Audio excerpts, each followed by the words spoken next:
Bismillahirrahmanirrahim. Assalamu alaikum. This is Rubina Malik. I hope you all are doing well. I'm not feeling well. मेरा गला कल परसों से थोड़ा सा ख़राब है। वो एक्चुअली हुआ ये था कि हम लोग अम्मी ने नाश्ता बनाया था, पराठा बना दिया था घी के अंदर, और मैं देर से उठी थी तो अम्मी ने चाय उसी टाइम बनाई थी। मुझे कहा था कि पराठा गर्म कर लेना। मुझे नहीं पता था वो घी में बना हुआ है। मैंने कहा अब खुद ही तो खाना है। मैंने लेज़ीनेस के रिकॉर्ड तोड़े एज ऑलवेज, और मैंने वैसे ही ठंडा खा लिया। मैंने कहा छोड़ो, खुद ही तो खाना है। जब बंदा किसी को दे रहा होता है, किसी और को देना, तो बंदा गर्म कर लेता है ये सोच करके कि अगला बंदा क्या सोचेगा। जब खुद ही खाना हो तो फिर खुद में क्या सोचना होता है। बस ऐसे ही मैंने खा लिया। तो बस तब से मेरा गला ख़राब, और अब तो जैसे मेरा गला जब भी ख़राब होता है वैसे बाकी लोगों के साथ भी ऐसे ही होता होगा। I don't know this, but मेरा गला जब भी ख़राब होता है उसके बाद भी मुझे टेम्परेचर शुरू हो जाता है और मेरी तबीयत बहुत ख़राब होती है, और आज मेरा कुछ ऐसा ही हाल है। खैर एनीवेज, अब आपको इस पिक्चर में काफ़ी देर से जो प्याज नज़र आ रहा होगा, आप सोच रहे होंगे कि मैं क्या करने वाली हूँ। तो इस प्याज का मैं निकालूंगी जूस और इसको मैं लगाऊंगी बालों में।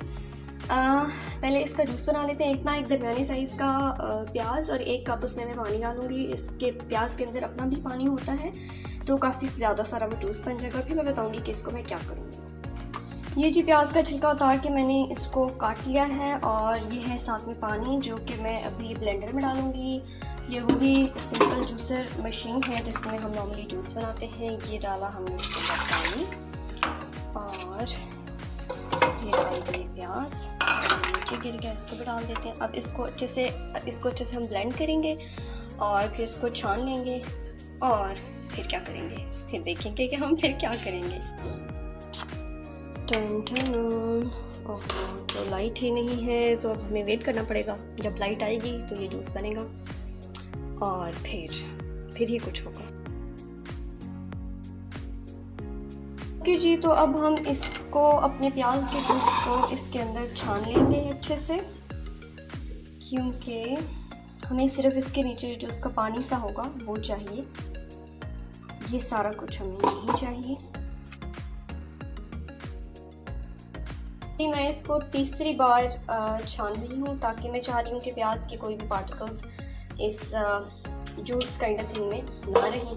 और ये है ये जो प्याज मैंने छान के साइड पर रखा है, इसको आप यूज़ भी कर सकते हैं क्योंकि ये बिल्कुल साफ़ है। आप चाहें तो इसको जो भी आप नेक्स्ट सालन बनाने लगे उसमें डाल दें या फिर फेंक दें, इट्स अप टू यू। और ये बन गया है मेरा जूस, जैसे कि आपको नज़र आ रहा है। ये है प्याज का जूस। अब ये बिल्कुल साफ़ है। ओके जी, तो ये मेरा प्याज का जूस बन चुका है, और साथ में आपको ये नज़र आ रहा होगा, this is cotton, normal cotton. जो हमें कोई भी लेट से अगर कोई ज़ख़म लग जाता है तो उससे हम डेटोल या कुछ भी लगाते हैं, दवाई लगाते हैं। हाँ, वो टिंचर के लिए यूज़ होती है। ये आपके सबके घर में नॉर्मली अवेलेबल होती है। तो मैं क्या करूँगी कि ये कॉटन यूज़ करके ये वाला जूस अपने बालों में लगाऊंगी। जिस तरह से हम नॉर्मली जैसे हम ऑयलिंग करते हैं बिल्कुल वैसे ही लगाना है, लेकिन ऑयलिंग के लिए मैक्सिमम लोग जो हैं वो हम नॉर्मली हाथों से कर रहे होते हैं। उसके लिए कॉटन यूज़ नहीं करते, लेकिन अगर उसके लिए भी कॉटन यूज़ करेंगे तो बहुत बेटर होगा, क्योंकि वो बिल्कुल सोक हो जाती है। फिर जब हम अपने बालों में उसको स्क्वीज़ करते हैं, उसको निचोड़ते हैं, तो वो सारा का सारा ऑयल जो भी कुछ उसमें होता है वो आपके बालों में, आपकी स्कैल्प के ऊपर अच्छे से लग जाता है। तो इसको हमने बहुत ही अच्छे से अपने बालों में हर जगह पे, बेसिकली स्कैल्प पे, आपकी स्कैल्प जो है पूरी इससे कवर होनी चाहिए। अब ये प्याज का जूस मैं लगा क्यों रही हूँ, बैक इन 2020 मेरे पास जो क्लास थी, जैसे कि मैंने पहले अपने बहुत सारे ब्लॉग्स में बताया कि आई एम अ टीचर, तो मेरे पास जो क्लास थी वहाँ पर मेरी एक स्टूडेंट थी। तब समर्स थे, मेरी एक स्टूडेंट थी, उसके साथ में बहुत ज़्यादा जुनी थी, बहुत ही ज़्यादा।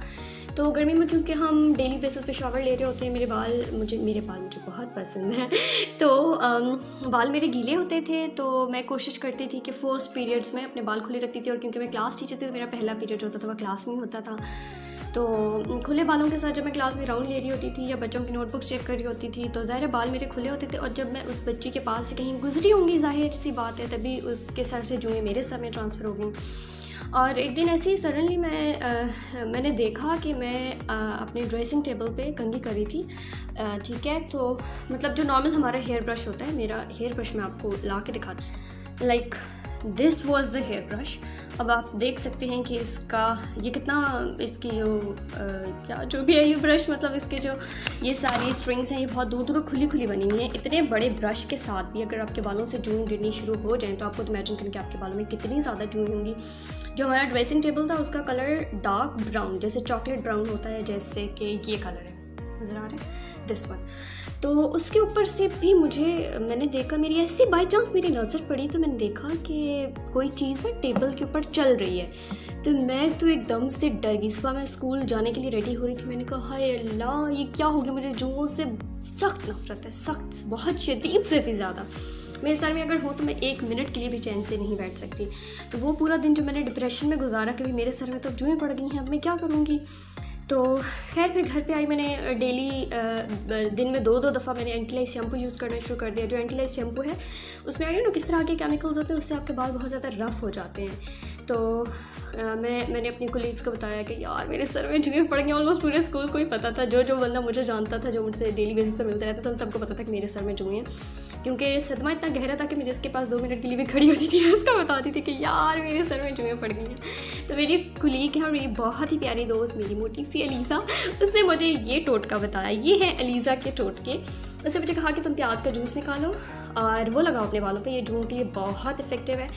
तो मैं जब भी मुझे कोई बंदा कोई नई चीज़ बताता है, चाहे वो मेरा कितना ही क्लोजली जानने वाला क्यों ना हो, कितना भी मुझे उस पर ट्रस्ट हो कि ये जो भी चीज़ बता रहे हैं ठीक है, तो मैं उस पर रिसर्च ज़रूर करती हूँ। फिर मैंने गूगल किया, बहुत सारी वीडियोस देखी यूट्यूब पे और बहुत सारी गूगल की वेबसाइट्स सर्च की, और इसके बारे में, जो प्याज का जूस है इसके बारे में इतने एडवांटेजेस थे, बहुत ज़्यादा, बहुत ही ज़्यादा।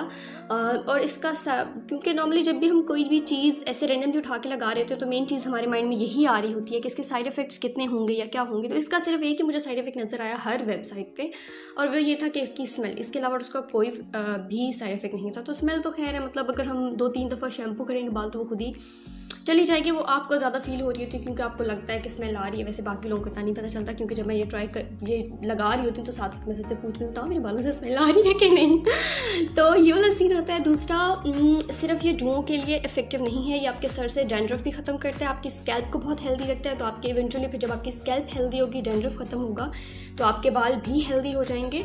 और मैं क्या बात कर रही थी, हाँ, और ये कि अगर हम एंटीलाइज शैम्पू, क्योंकि मेरे बालों में एंटीलाइज शैम्पू तो मैं हमेशा अपने घर पे रखती हूँ कि कहीं पे ज़रा सी भी मुझे इचिंग होती है, बेशक वो डैंड्रफ की वजह से ही हो रही हो, तो मैं जाके फ़ौरन से वो यूज़ कर लेती हूँ कि कहीं कोई जुएँ ना आ गई हों सर में। तो फिर क्या हुआ कि जब आप एंटीलाइज शैम्पू यूज़ करते हैं तो उससे आपकी जुएँ तो मर जाती हैं, मतलब मरती नहीं है, जब आप हेयर ब्रश करते हो तो फिर वो ख़त्म होना शुरू हो जाती हैं, लेकिन उनके एग्स फिर भी रह जाते हैं आपके बालों की हेयर की रूट्स में, ठीक है।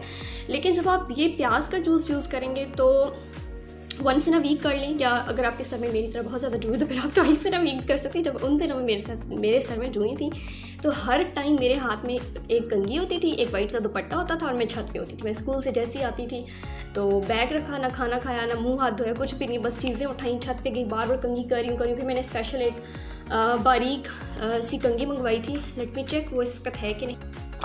फिर जी मैंने ये वाली कंघी स्पेशल मंगवाई थी, जैसे कि आपको नज़र आ रहा है कि इसकी कितने बारीक बारीक दांत कहते हैं इसको, कंघी के दांत, चलो दांत ही कह लेते हैं, बारीक है ये। इससे हेयर फॉल मेरा बहुत ज़्यादा हुआ था, क्योंकि मैंने ये वाला स्पेशल इसलिए मंगवाया था कि इससे आपके बाल कम गिरते हैं, और फिर जुओं की वजह से मुझे ये मंगवानी पड़ी। इससे मेरे बहुत ज़्यादा बाल गिरते थे, लेकिन इतने ज़्यादा कि लेकिन फिर मुझे बालों से ज़्यादा जुओं की टेंशन थी कि मेरी बहन मुझे कहती थी कि एक टाइम आएगा तुम गंजी हो जाओगी, तो गंजी होगी जब तो खुद ही तुम्हारी जुएँ ख़त्म हो जाएंगी। खैर एनीवेज़, फिर उससे ये हुआ कि पता नहीं अब एंटीलाइज शैम्पू की वजह से हुई थी, इसकी वजह से हुई थी, या फिर इसकी वजह से हुई थी, लेकिन मुझे ज़्यादा ट्रस्ट इस पे है क्योंकि इससे मेरा डैंड्रफ ख़त्म हुआ था, मेरे बाल बहुत ज़्यादा हेल्दी हो गए थे, और फिर उसके बाद से मुझे जुएँ नहीं पड़ी।